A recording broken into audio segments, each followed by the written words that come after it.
can't count that high. I can't count that high, Craig. I'm just a lawyer. I don't know how to count. Yeah, you know, if you can do words, you go to law school. That's right. You can do math, you become an accountant, right? But what do you do if you want to become a supply chain expert? Who is more honest, the accountants or the lawyers? Well, both of them are an art. That's both of an art. So I'd say they're not really liars. I don't think that accounting is supposed to be an art is the problem. This is what gets you into trouble. I just want to talk about adjusted EBITDA. Can we please talk about the adjusted EBITDA? Because that is... Well, someone had an adjusted EBITDA this week. R&R. Who's that? R&R had a real adjustment to their EBITDA. Ooh, there's a lot of stuff I saw. So I first see this story on Reddit, and it looked like there was a guy who had a job and doesn't have a job, and now he's doing something different. He was CEO of one of their divisions. Yeah, how many divisions did they have? It looked like a number of them. They had more companies than I have, which is saying a lot. And you have quite a few. You have quite a few. I do have quite a few, but they seem to have more. And I guess the thing, ended up. It hasn't filed bankruptcy, but I think some of the divisions have shut down. I think Taylor Express was one of their truckload asset divisions that shut down, right? Yeah, I think it's all going to be a big misunderstanding. It's like Pokemon. You got to catch them all, get all the brands. You actually think it's going to be a misunderstanding? I think they ran out of money. We'll see if the file, because if you start getting creditors are like, hey, I need my money, you don't have to wait to get someone to go into voluntary bankruptcy. Creditors can force a company. If you get three creditors together. Yeah, exactly. Hey, we're going to go to bankruptcy now. That's right. But I do think, Matt, that so this story about a week ago, I think it was last Friday, I was getting some phone calls about it because I think it was trending on social media. It was, absolutely. And there was a couple of rumors about it going around the market that people have been talking about it. But I got a phone call, started checking into it, made some of my own phone calls, and talked to a CEO of a large logistics company that's looking to acquire some of the assets. Oh, really? Now, I understand there have been some discussions. There is a plan to do that, but you and I have both been involved in M&A a time or two and know that there's a lot of things that can go wrong before deals are done. I mean, it would be interesting to see statistically, what is the ratio of companies that get into, and I'm sure somebody studied this, but in an M&A process, what is the dropout rate as you move through the process? Because you have initial phase, which is probably going to be only 0.01% of deals proceed forward from the initial conversation. By the time you get to LOI, I'm actually curious. It's got to be low though, right? Yeah, I think what my feeling is where you see the drop off is when they start doing the quality of earnings. So the QOV. Yeah, you get yourself an LOI. You're based on what they've told you. I think it's this valuable. It's a great deal. And you're like, let me just look underneath the hood. And it's like, oh, that's not real, or that's not going to be recurring, or this is a one-off. And then that's where I think people kind of see deals fall apart. But who knows? Stranger things have happened. The quality of earnings, for those listeners that may not be familiar with a QOV, it is basically a light audit. It is not a full-blown audit. It is basically a check to say that your revenue, your costs, your earnings are what. It's a quality of earnings, is what it stands for. It's done by an accounting firm. Companies can do them themselves. We have done them on M&A.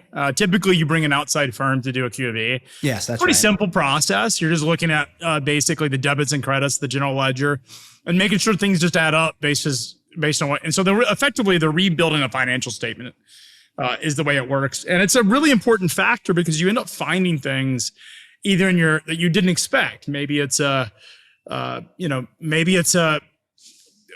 misclassification of a revenue item, or maybe they had some deferred liability that you didn't know about. But there's all sorts of reasons that you end up with in a QOV that ends up discovering whether something is legitimate. And I've had situations like that where we were fully intended to buy something, got really close, actually we're exchanging documents, and then something came out in the QOV process where we're like, wait a second, this isn't what we signed up for. This is not what we expected. And really the choice then as a buyer is to either renegotiate the deal, as we like to say in the trade, retrade it, or walk away. You can still move forward with it. I think in this situation, I don't think there's anything that would, my understanding is there's no value there. The business is basically insolvent. in R&R's case. And therefore being insolvent means that you're probably not going to get a better price. Yeah, you might be able to negotiate with the creditors and say, hey, we're going to pay you 10%, 10 cents on the dollar. This is the part that gets really scary, because when someone is a distressed company and you're trying to find a buyer, the minute your customers hear that you might have some issues, the value of the business drops immediately, because customers, shippers or whatever, may be like, oh, I don't know that I want to be in the same situation IKEA was with Convoy a couple of years ago. I want to get out of this. And so it's all this very confidential deal making. You don't see Q of E like in publicly traded company deals, because all the financials are reported and they're pretty consistent. Usually audits. So Q of E's are really small companies, or at least privately owned companies that are non-audited. Right. So if you're an audited firm, like audited by a legitimate firm, like if you have an audit, then a Q of E is less important, because you can rely upon the audit. Mm-hmm. Now, one of the things that we have done is when we've acquired something that had an audit, which is actually not that typical for small companies. You don't see companies that are small that have audits. And when I'm small is typically a company that's less than 50 million in revenue.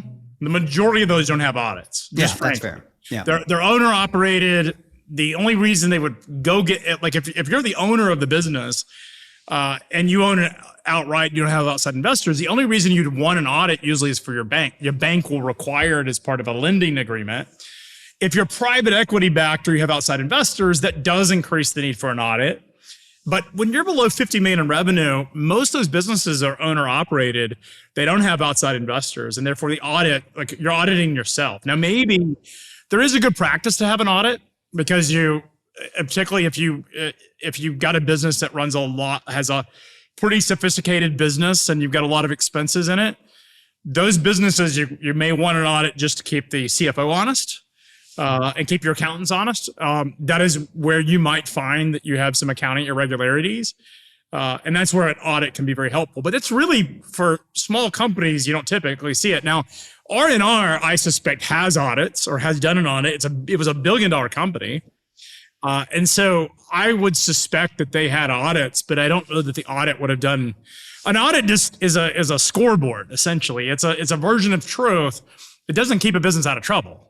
Yeah, and for investors, it's like, especially in the private equity side, you're buying the future of that business, and so you want to know, is your growth trajectories you said in this confidential information memorandum, is that accurate? Yeah. Are you telling me the right story? And if there's bankers involved, if you have brokers in these deals, then you're probably going to have Q of E. Now, I will note for folks, if someone's really hot to trot, like they'll waive quality of earnings. They'll say, hey, I think it looks great. And woe be. The quality of earnings. We knew what we were buying. When we do corporate carve-outs at Firecrown, which buys media businesses, it's hard to do a Q of E for a corporate carve-out where you're buying a piece of the business, because they typically don't have very clean financials. You're buying this segment. So last year, we bought a bunch of boating magazines from a company that had a much larger portfolio. We didn't do a Q of E. We waived the Q of E because we were like, hey, we know what we're buying. We were able to underwrite what the business was. We felt very comfortable from the levels of reports that we got, that we understood what the business looked like, and we were able to proceed forward. But in cases where it's a business where the operator is leaving, we did a Q of E of a company based in the UK that had amazing financials, and it almost was too good to be true. And I was like, we paid a high premium for this business, and we're willing to pay a high premium if the numbers were legit. Mm-hmm. And so we wanted to make sure they were legit. And so we ordered a Q of E. Absolutely. And it's different with like an asset purchase agreement. So we're talking like mergers. You're buying a company.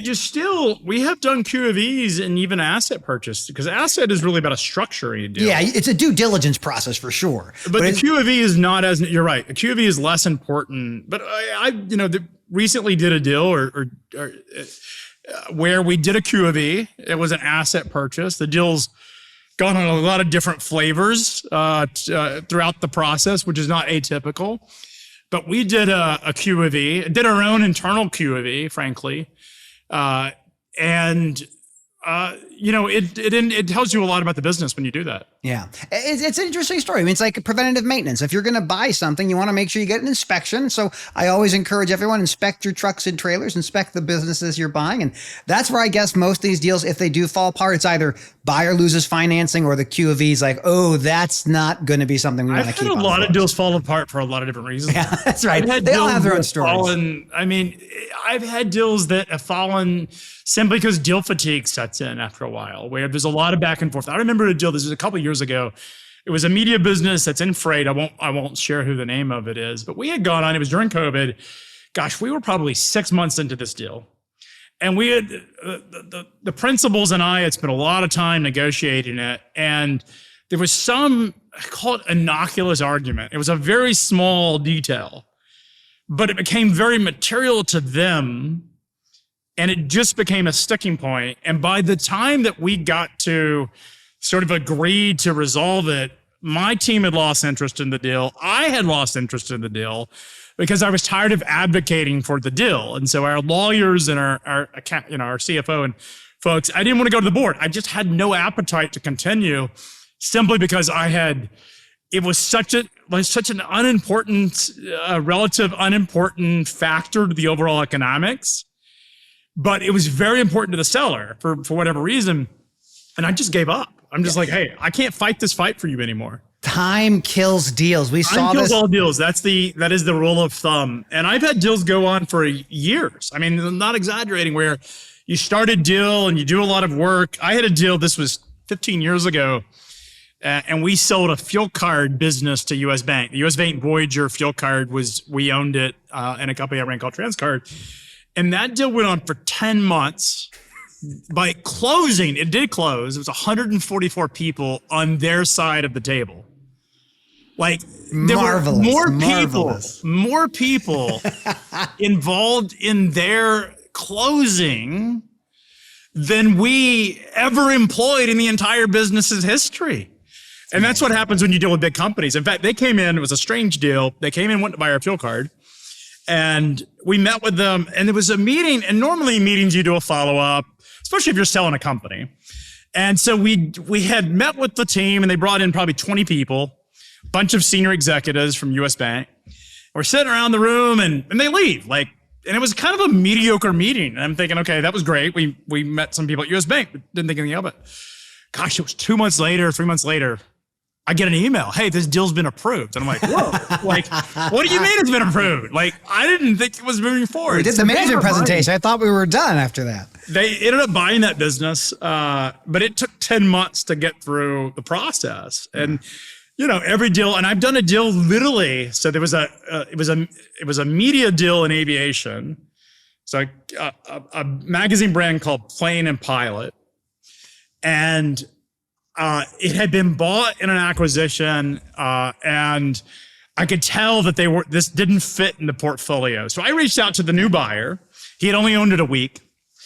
And I said, hey, I'd like to buy it. And so I could tell on this phone call that he wanted to sell the business. It's like, hey, how much, how soon?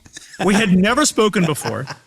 We had a 30-minute phone conversation, and we negotiated the price on the phone call. And That's the best deals to do. That's the best deals to do. Dude, I said to the guy, I was like, I will close at this price by Friday. This was a Monday. And I reached out to him on Sunday evening. Never had a conversation, never met the guy. And I said, I will close by Friday. We'll waive all diligence. And we did the deal. He ended up retrading it one time. So I sent over an offer, an LOI on a Tuesday.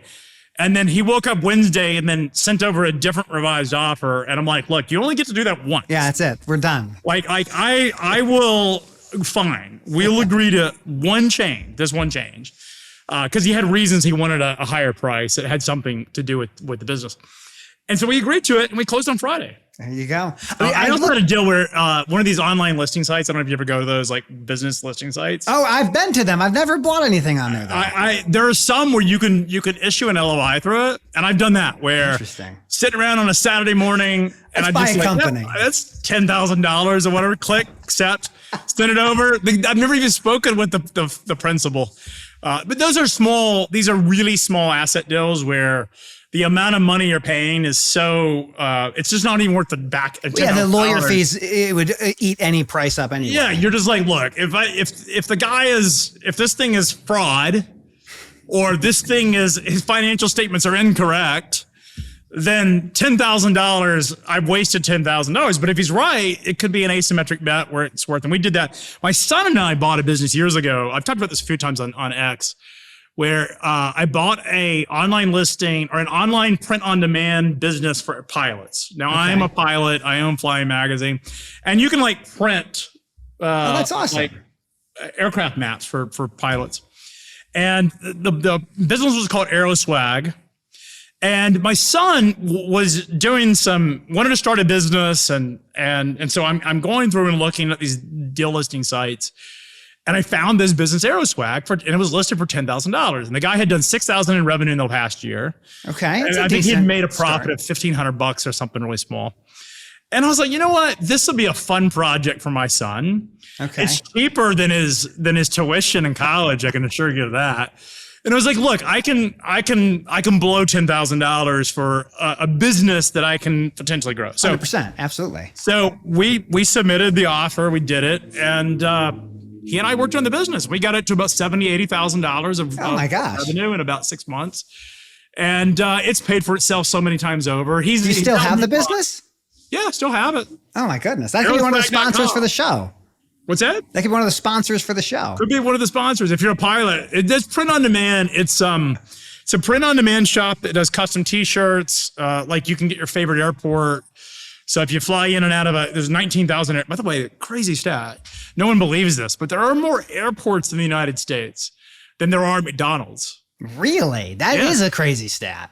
19,000 airports in the United States. And I think the number of McDonald's is like 16,000 or something. Well, McDonald's has got some work ahead of them because each one of those airports needs a McDonald's, I think. They do. Now, most of these are small airports, but like pilots, like myself, that fly small single engine airplanes, we always fly out of small, like we have an airport, right? And that's our home base. And so this Aeroswag, you can print basically T-shirts and hats and phone cases of your favorite airport. And it's a cool thing for pilots. And so we did that. And that was a fun project for my son. And like I said, he's moved on. He's in college. He's doing some other things. He's not focusing on the business, but it was a fun project. For about a year, he was managing product. We were talking about how to design product, how to price it, how to go to market with it. It was cool. Well, me and my son built a gecko terrarium. That's the closest we've done as a company together. But it's been wildly successful after he abandoned it because he lost interest as kids are wont to do. I'll tell you, like when it comes to M&A stuff in our industry, I still think the most interesting merger, and we kind of touch on this when it comes to how deals fall apart, was that Forward Air and Omni Logistics merger. I love that deal. Yes, it definitely was a disaster. It was fascinating. It was fascinating. Disastrous. So, Matt, why don't you give us for those that did not follow, Forward Air is a really interesting company. Yes. Oh, absolutely. It is unique and is mostly forgotten because it's like this massive king, 80% plus market share of expedited airport to airport LTL. That's the key. Yep. At one point, I worked in that business. Actually, where I started my sales career was selling airport to airport services. For US Express had a division that was the largest competitor to Forward Air. Forward Air killed us, by the way. Like, it was my first taste of Sun Tzu's playbook in a business. A guy named Bruce Campbell, who I was tortured by as a young executive, who ended up about 5 years ago sending an email and telling me how proud he was, or how much respect he had gained with FreightWaves. And I was like, my tortured history with Bruce Campbell is over with. And I had carried the burden of haunted by this guy for 20 years who obliterated us. But Forward Air, tell the story. Yeah. It's such a fantastic story. This is an incredible story. So to your point, Forward Air has this incredible moat in that expedited airport business. You can't shake them. They have built that and they own that segment. And for them, like if you're trying to get onto their rails, you can't just really necessarily go work directly with Forward Air. You have to go through, if you're an international shipper, through a broker. And so Omni Logistics is this $1 billion a year privately held freight forwarder working with companies like NVIDIA and their global supply chain. And they're the ones getting the freight onto Forward Air, and Forward Air's bouncing around moving it. So for Forward Air, their largest customer, the largest customer of Forward Air is Omni Logistics. And so the guys and gals at Forward Air got an idea. Now, Forward Air is a publicly traded company. That is very important. And they're also based in Tennessee. Also very, very important. Well, Forward Air comes and knocks on the door of Omni and says, we have an idea. We would like to buy you. We'd like to merge with you. And Omni is about $1 billion. Forward Air is about $2 billion. And it's not necessarily a merger of equals, but it's pretty close. Here's the challenge.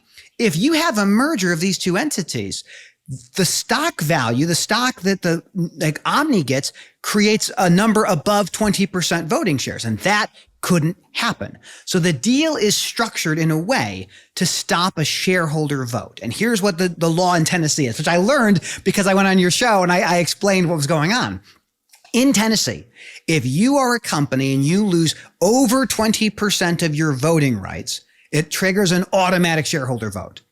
However, if it's at 20%, no shareholder vote. And so the deal was structured, Craig, where 20% voting stock goes to Omni, and then 17.5% non-voting, but a 13% dividend stock goes to Omni. Now that non-voting dividend could be converted at some point to voting, but it's not voting now.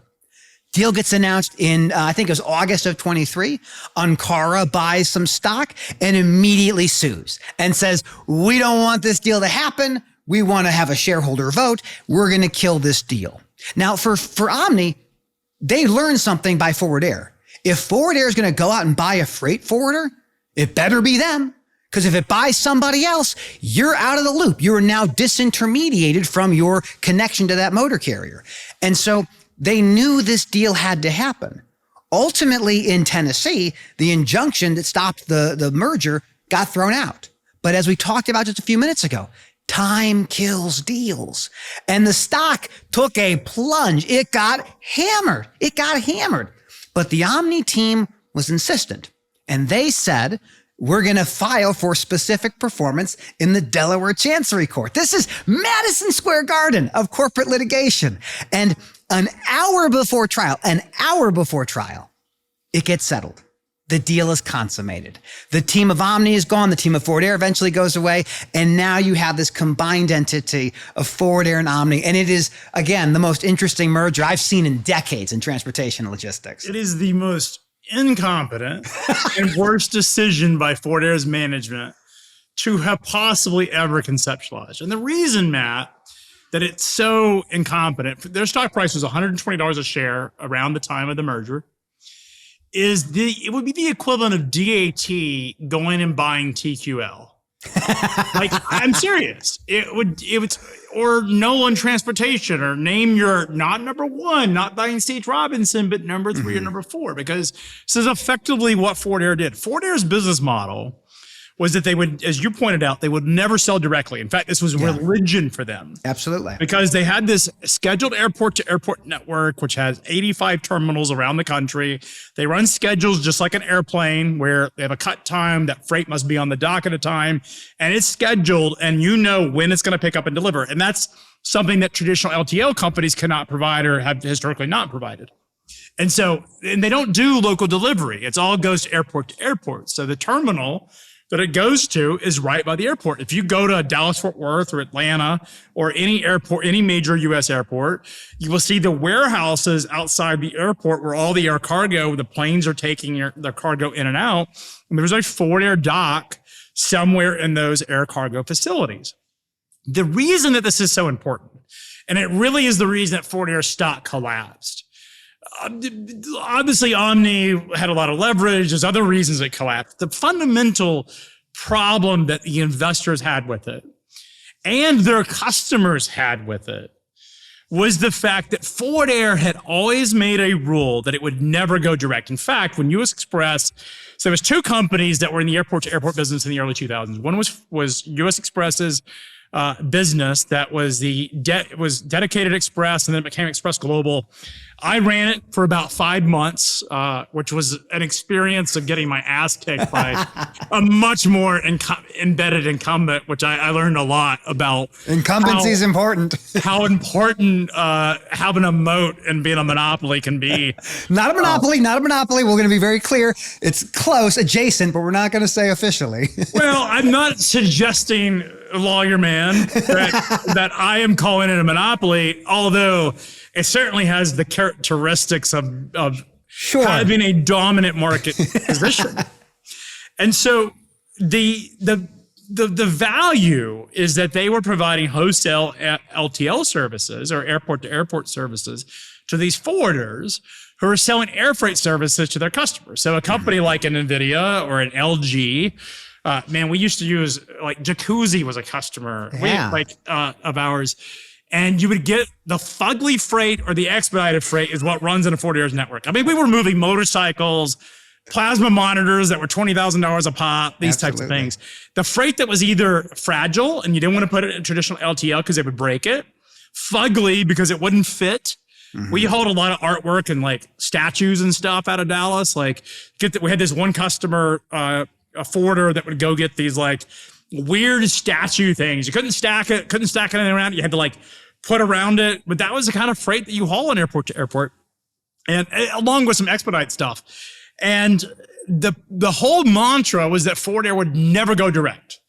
So if you're LG or NVIDIA or this weird statue company that I don't remember the name of it, you would not call up Forward Air. You would call up companies like Pilot Air Freight or AIT or Expeditors or somebody like that, or Omni, and you would tender them the freight. They would mark it up, and their markup would be 40, 50% on the freight bill, and they would basically put the volume into Forward Air's network. And Forward Air's expedited network runs at about an 80 OR for those that know trucking. It's a highly profitable Very business. good.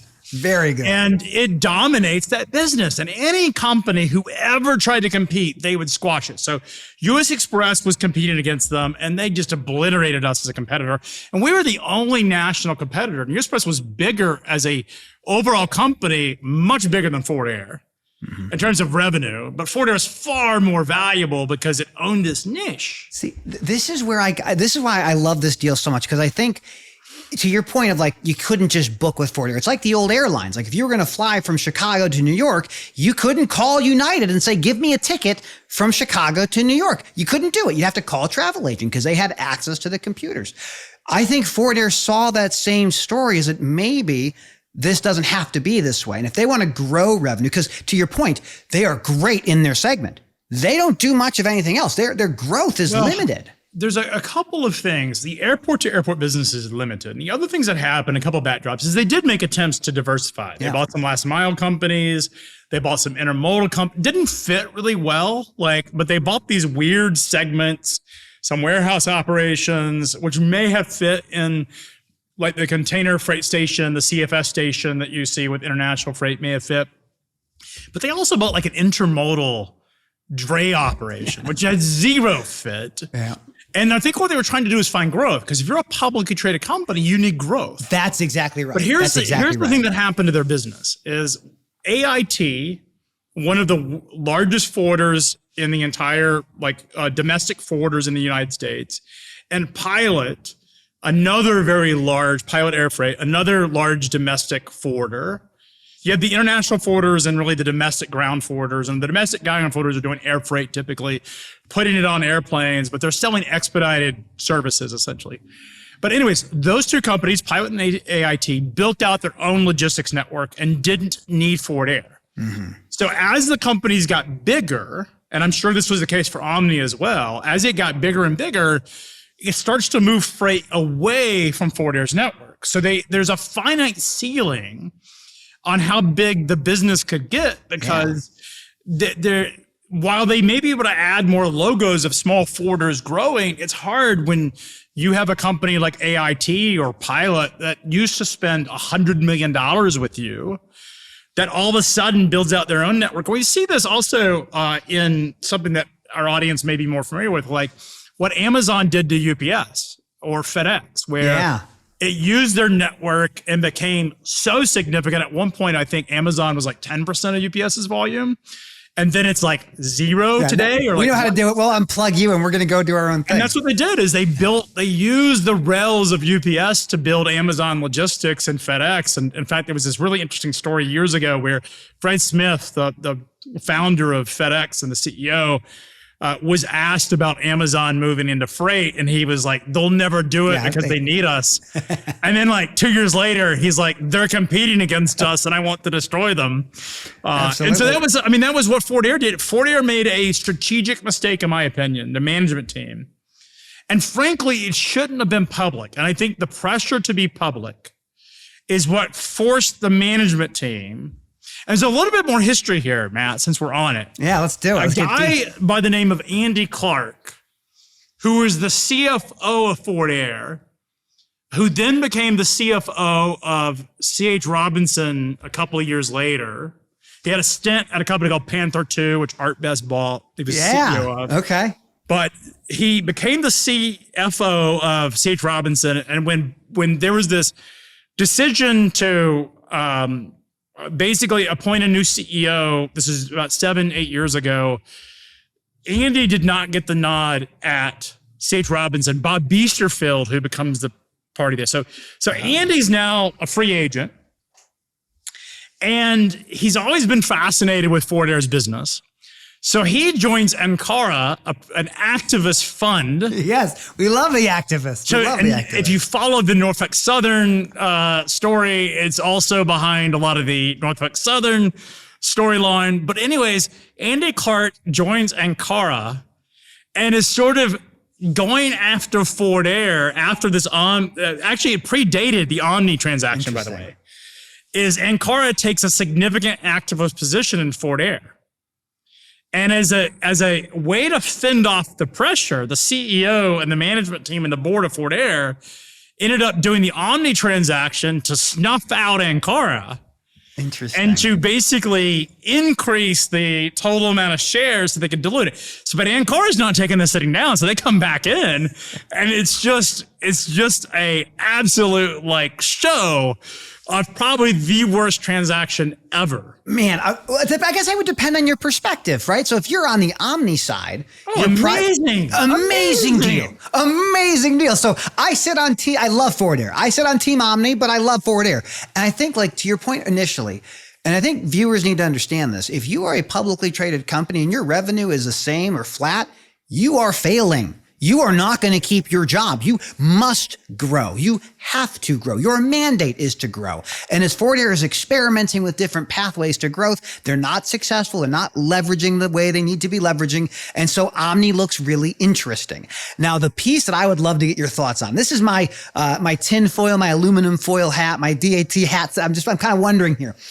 Do you think the deal was intended, or is it just an other kind of side effect of trying to pull Forward Air out of being a public company? Do you think Forward Air in this new combined entity is going to go private and forget the public markets? I want nothing to do with it. Do you think that happens? You're asking about the current state? Yeah. Do you think it goes private? I feel like it will. I feel like it will. I prefer not to go down that road. Fair enough. We'll see how it goes. It is certainly in bid. And it is certainly like there have been reports of private equity that has looked to purchase it. Yeah. The question is what happens from there. I think that's a big question on everyone's mind.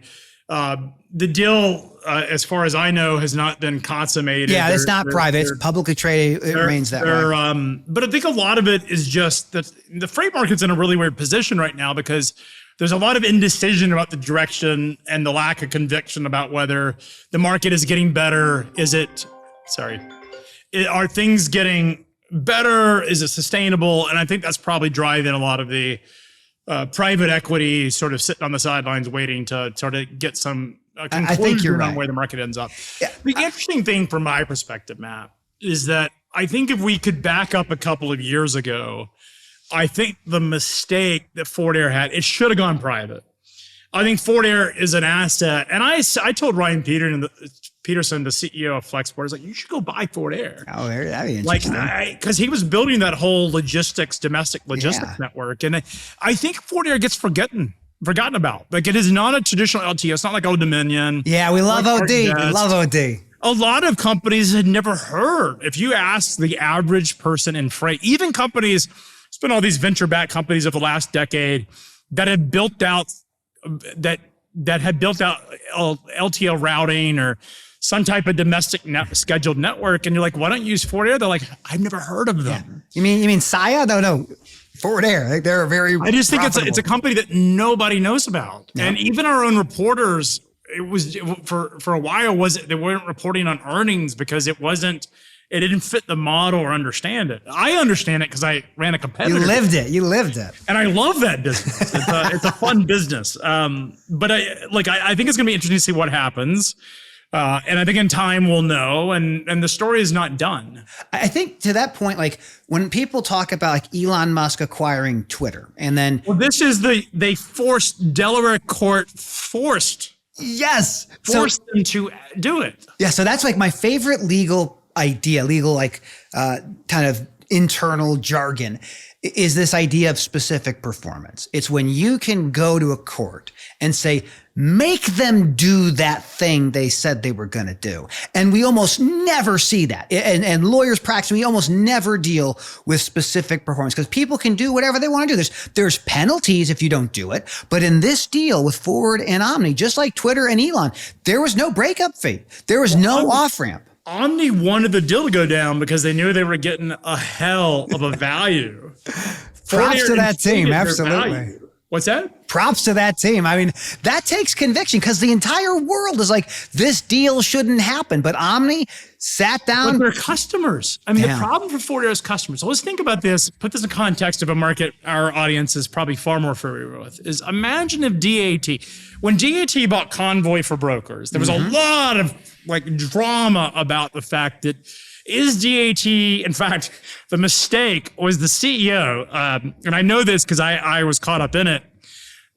We reported the article. I have a personal relationship with Ryan Peterson, who basically gave Flexport, because I knew this deal was going down, I'd heard it, and I reached out, and Flexport gave us the exclusive. And I imagine that DAT was not very happy to know that FreightWaves got the exclusive, but we did. Yeah. Coordinated it. And John Kingston does this interview with the CEO of DAT, who is not a freight guy, by the way. He came from PayPal. Yeah. Really smart guy, but not, and there's some competition between FreightWaves and DAT. And he ends up using the word shippers when he talks about freight, not the word brokers. Yeah. And man, Michael Caney over at Highway is just waiting because he's launched his own marketplace. And ends up just putting DAT on blast about how they're going to go to Shippers Direct. And DAT CEO made the mistake of actually using that, and he didn't mean it. Yeah. He just intertwined the words, because these were his exact words. I asked John Kingston, I was like, did he really say this? He said, yes.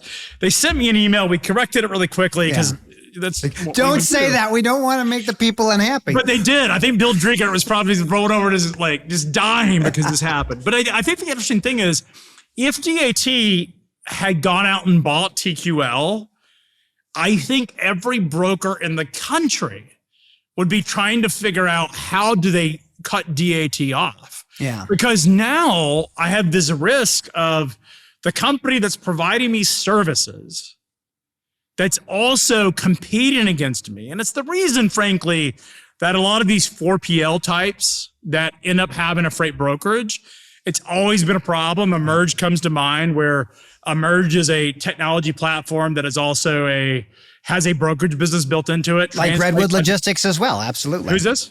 Redwood Logistics. Redwood this, Transplace is this, now Uber Freight. And there's always been this question in companies, are they really a 4PL or are they a competitor? So you can't be a marketplace at the same time you're a broker, and DAT is not going to do that, to be clear. God, I hope they would. Yeah, it would destroy their value if they were to The best thing they could ever do for FreightWaves is to go after shipper direct freight. Absolutely. No, I think you're right. I think they're going to stay in their lane. But that is the equivalent. And that's what happened to Fortier's customers. They said, why are you buying a company that you see all of the freight that runs through your docks?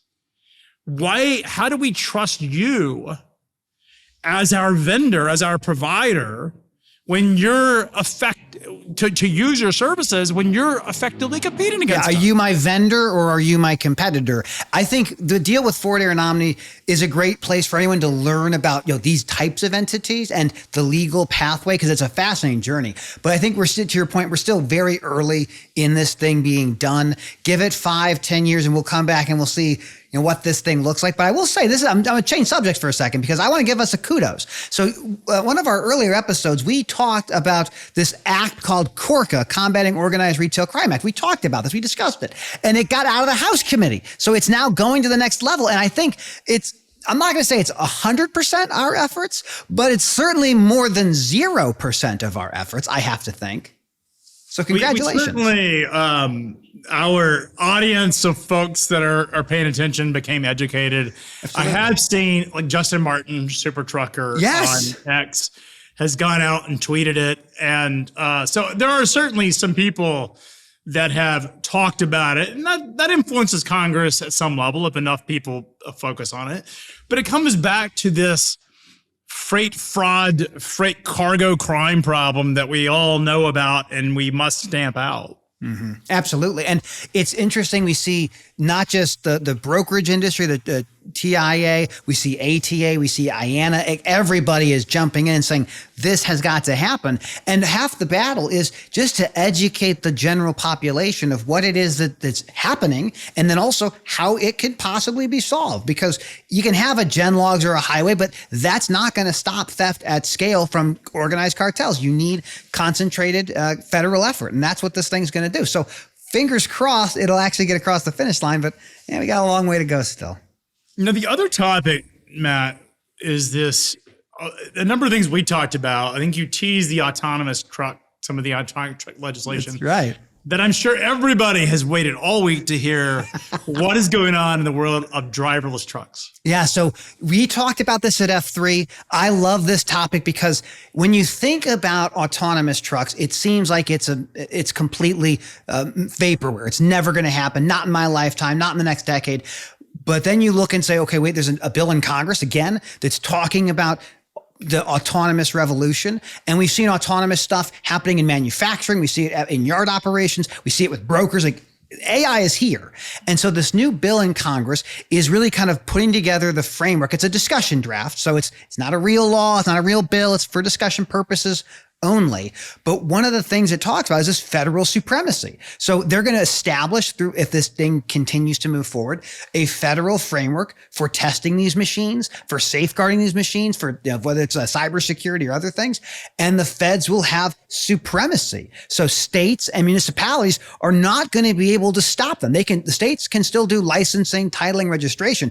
But if you make a law and say, I don't want an autonomous truck on my road in Iowa, you're done. You don't get to win. It's federal supremacy. So Matt, here's the question I asked of you last time. I don't know if you researched this out, but if I owned a county road, say I'm Hamilton County, Tennessee, can I outlaw a truck, an autonomous truck, from coming to on my road? I'm going to say the answer is no. Now, you could say, I don't want a weight limit. I can't have over this. But what they're talking about, what this supremacy is about, is you are not going to be able to say or discriminate against a robot and a human. If a normal human-backed truck can cross that road, then an autonomous truck can do it too. Now, this is very early stages, and that is still TBD, because litigation will absolutely happen. But looking at federal supremacy, when they enter a field and they're regulating that field, everything goes away.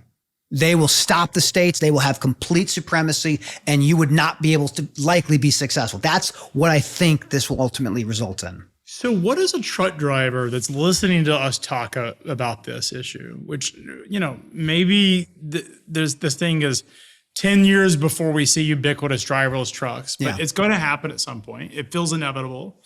I think the timing is the question, right? Mm-hmm. what is a truck driver hearing this conversation? Because the only thing stopping the inevitability of autonomous trucks is not technology. I think if you follow history of tech, it will eventually catch up to where it's there.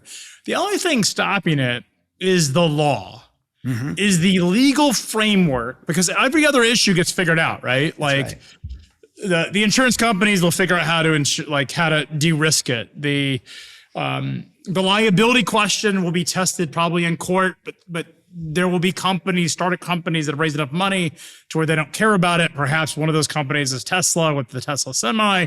There will be some. The only thing that will stop autonomous trucking is the government, and particularly the federal government. And if you are listening to us talk today and you're a driver or you're an owner-operator and you are concerned about your career, what can you do about it?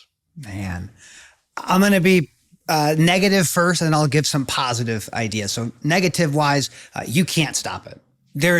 You couldn't stop containerization. You couldn't stop deregulation. There is nothing that will stop the trends and forces of history that will try to reduce the cost of moving freight across the country. And that's what autonomous promises. Now, on the more positive spin, there's things that can be done and will be done. One of the first things in this draft of this discussion bill on self-driving trucks is this idea of the certification process. And there's a little caveat in this bill buried in there about how the manufacturers will prove that they satisfy the new Fed requirements. And spoiler, Craig, it's self-certification. This is such a disaster. Oh, it's the dumbest idea. It's so dumb. Self-certification is such a disaster. I mean, it didn't work for ELDs. It doesn't work for truck driving schools. In fairness, I will defend self-certification, not because I like it, but because the barriers to entry to self-certify a Class 8 vehicle, just the capital required and the risk profile and the insurance is very different than an ELD device. Sure. Like absolutely. This is hardcore, it's physical. An ELD device is a piece of software that happens to have a tablet to it, right? It's got like an antenna, may hook up to the J-Bus, but at the end of the day, an ELD device doesn't require a level of sophistication. The hardware costs $30 and the software can be edited. Autonomous trucks, on the other hand, you're talking $200,000 to $400,000 for an autonomous truck. Those barriers to entry do create a very different type of company that will end up doing self-certification. And if that company wants to survive, it's going to have to figure out how to do it in a very robust process. I couldn't agree with you more. The thing that I will mention is my worry on self-certification for autonomous trucks. And again, my read of the bill could be inaccurate. I mean, it's talking about the manufacturer certifying to the government, but I'm not thinking about some VC-backed company that has got a device out there and starting to get some subscription services. I'm thinking about hostile foreign actors that can infiltrate the supply chain and turn off the trucks. And so if you do that, Matt, they could do that anyways, because they certainly could. They certainly could. They could hack into Volvo, and I'm not picking on Volvo, but let's say Volvo had an autonomous truck out there. They could hack into Volvo, or you don't have to go far in history. Too Simple. Oh yeah, absolutely. A great example of this was a company that raised money from at least 10 of the largest players in the space. Warner was in the cap table. I think Knight, Swift was on that cap table. US Press was on that cap table. They raised money from some of the largest trucking. I think Ryder had been an investor in it as well. And the founders were both Chinese. By the way, if we should do a business wars podcast on freight, because Ford Air, but Too Simple might be the most interesting story to have still ever operating and gone. They're operating in China right now. They're still alive. Well, they raised money from American investors, SPAC'd it. Yep. And then the founder ended up the two founders got into this massive blowout, argument of who controlled the company. But they ended up basically taking all of the IP that was developed by American venture capital dollars and investor dollars, and copied all that IP and sent it over to China, and basically bankrupted the U.S. version of the company. And and it was a big CFIUS. If people don't know what CFIUS is, basically it's a way that the federal government is able to prevent the intellectual property. It's really targeted to China. Okay. But basically the idea is that Chinese nationals and the Chinese government are stealing intellectual property from American businesses. This is a classic CFIUS example where an American company, even though it was Chinese ethnicities, Chinese expats, were running this company, they ended up raising money, developing the software in the United States, built the company in the U.S., and then copied and pasted that stuff over. It's the American dream. It's the American dream it's the Chinese dream to steal American IP. And that's exactly what they did. So you are correct that could be an example. But I don't know. So let me again talk a little bit about certification, because this has come up in the airplane for the FAA.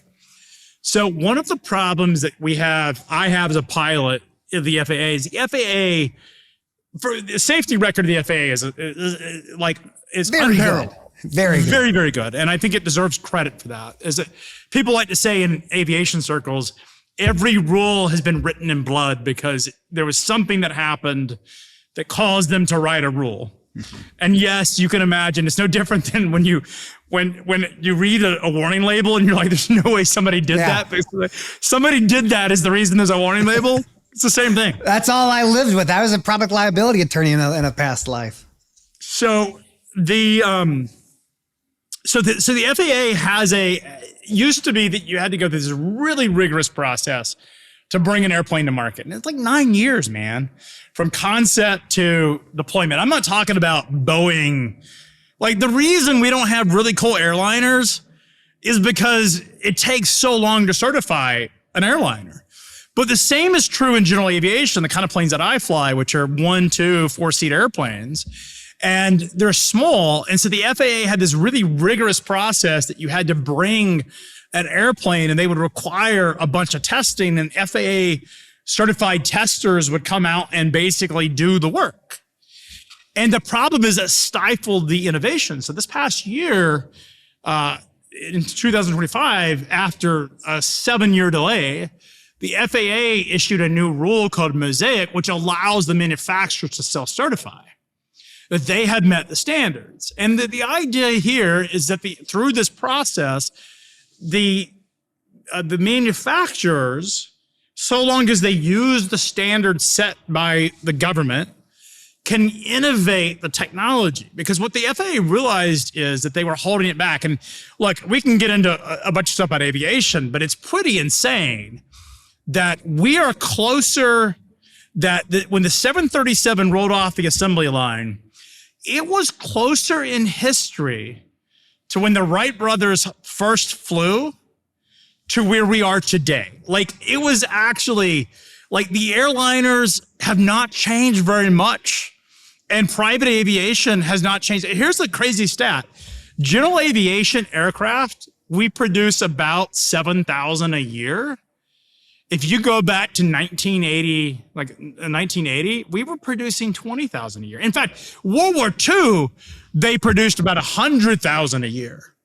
And we don't produce a lot of airplanes because it's so expensive, and it's the certification process. The FAA holds back a lot of the safe, because while commercial aviation is incredibly safe, in fact, you're more likely to die crossing the street than you are to end up. That's why I don't leave my house, Craig, because it's very dangerous out there. I stay right here. But general aviation, the kind of planes that I fly, are very unsafe, are relatively unsafe. There is a much higher degree of someone dying in a small single engine airplane than even in a car. And so that is statistically correct. And the problem is that the FAA has made it so difficult and so expensive to get through the approval process that a lot of the new advanced safety technologies that could be in these airplanes, it is not. And so in many ways, out of fear, as you talk about, of wanting this bureaucratic regulatory nightmare because of something might go wrong, and there may be an unsafe plane that gets off the assembly line, or in our case about autonomous trucks, the fear and the regulatory burden actually holds back the industry. And so one of the crazy things about this is fly-by-wire technology, which is effectively every commercial airplane that's out there is on fly-by-wire technology. And what fly-by-wire technology does is it prevents, one of the reasons that the commercial aviation industry has such a great safety record is that pilots cannot put the airplane out of the envelope. Like, it's very hard for a pilot to do something to the airplane which takes it out of what they call the flight envelope and stall the aircraft. You do not hear about commercial airplanes in the United States stalling today. They may run into something, as we saw in Washington, D.C. They may have maintenance issues. An engine may, go out, but we do not hear about aircraft stalling. And the reason is the pilots cannot put it out of the envelope. And the reason that Sully was able to land on the Hudson is because he basically pulled back as far as he could. And normally, if I do that in my airplane, I will stall it. It will fall out of the sky, for lack of a better term. But Sully pushed it back and slowed down the plane as much as he could, and it landed on the water, which would not have been possible at the time if he was flying a Boeing aircraft. But he was flying an Airbus. And the fact is, because he was flying an Airbus and they had adopted fly-by-wire technology and Boeing would not, which is a crazy stat in history. This is what proved that fly-by-wire technology works, was that Sully incident changed everything in aviation. That's wild. Well, so to back up onto the autonomous trucks, I would rather over-regulate now and then move to a self-certification like you're talking about more recently for aviation than to start off with the process of less regulation. Because I disagree. And I want to be very clear, because I know I'm going to get some hate mail over. The robots are going to love you. Trying to put them out of business. But I think if we're arguing in the spirit of innovation, and we're arguing that we want things to move forward with technology and innovation, I think you need to let the market sort of sort through some of these things without a ton of regulation. I do. I fundamentally believe that is your aim, is to bring the technology to market, which is what we fundamentally should want as a society. Then you should let some of the mistakes happen, right? There should be the room for error. That should be allowed. And now is the time to do it, because this is where you need to be testing the technology. Now, you can put pilot drivers in the car or in the truck and do all sorts of things, but I do think that the government should, in many ways, not overly try to regulate the technology, because it will never happen if they do. That's why we don't have flying cars. Literally. And I'm not making this up. I don't want a flying car. I'm not in the Jetsons. Is because up until 2 years ago, you couldn't have a UAV in the commercial, flying drones with humans in there were not permitted. As a person terrified of flying in almost every circumstance, I'm fine with that. I think as I look for, and for the listeners, I think both Craig and I have really valid points. You want to have innovation, you want to balance that with safety. We are in this very special moment in human history where this technology is not ubiquitous, but to the drivers and anyone in transportation, it will become ubiquitous. Whether it's today, tomorrow, or 10 years, it will be ubiquitous. It is going to happen. I think we want to see increasing safety technology. It is true that technology improves the quality and the safety record if properly applied. Absolutely. It is true that technology is in most cases better, I'm not saying all cases, there's always edge cases, better than the general population. And look, some of the truckers that we've added in these, I would rather have an autonomous truck than some of the guys that graduate from the entry-level driver training programs of a day of training you and I've talked about. Absolutely. But having said that, I don't think that driverless trucks are going to put any driver, there's going to be plenty of driving jobs for 10 years on. And I don't think that's the LTL world, the home delivery world, that is going to be done by humans. Robots are not doing that. Technology is going to take a long time to get ubiquitous. And look, if you're a driver and you're concerned about it, you can write your congressman. I think Matt's correct. It's not going to stop. There's too much money on the line. There's a lot of pressure. But I do think that there will be driving jobs for many, many years. The technology is not the issue. But if we're arguing under the lens of innovation, and we're arguing under the lens that, would you agree or disagree that driverless trucks are statistically safer than human trucks? Oh, they're definitely safer and better maintained too. Way better maintained. So if that's the case, then shouldn't the government allow for self-certification so it encourages the investment and the movement forward of the technology? My worry, I don't disagree with you. I want to understand what the actual safety case is and how much effort it will take. And to look at, you could have the federal government do it, a third party do it, or the OEM do it. Any of those options probably work, but I want to understand what those rules are. And I think for all the listeners and watchers, someday soon, next year or so, FMCSA is going to put out proposed rules on this stuff. And you'll be able to comment. They'll tell you what they're going to do, what the rules are going to be. And you can influence those. That's the part of democracy that I enjoy, is when people get to participate, even for a little while.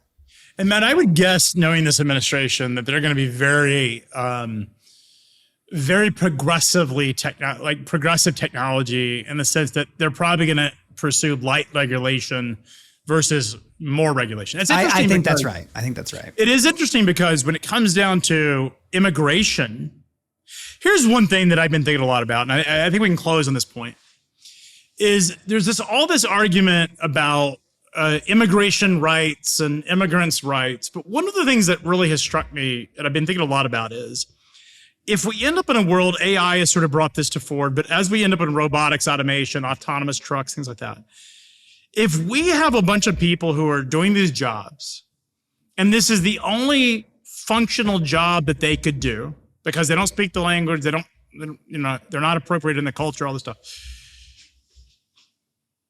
the risk is having them stay, because now we have a problem. Once driverless trucks come about, if you believe that's the case, you're going to have millions of people that you're going to put out of work that don't have any other abilities to do any other work.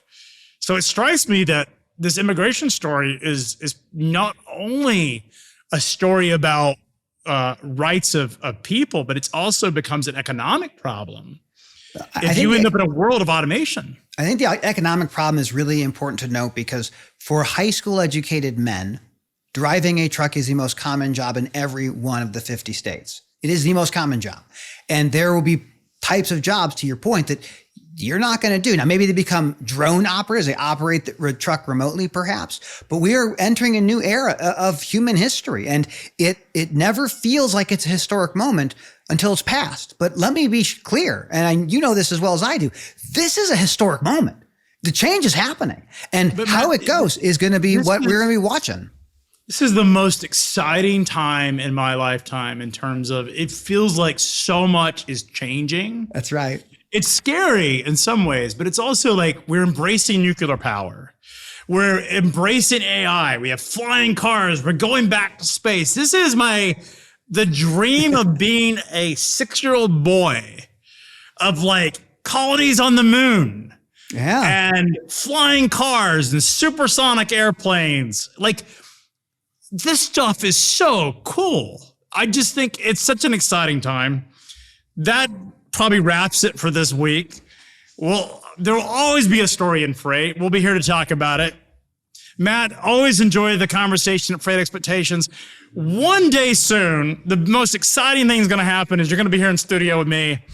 FreightWaves, as I have teased on social media, is going to be building a new studio. It's on the bottom floor of our headquarters, right at street access. That's where it's going to host FreightWaves mornings. It's going to be an epic location. We're going to have people from the industry come in as our guests, and very excited about it. And that's where we will host Freight Expectations. There you go. It was sooner than later. We'll see. I have to convince the boss, but she's amenable to persuasion, from my understanding.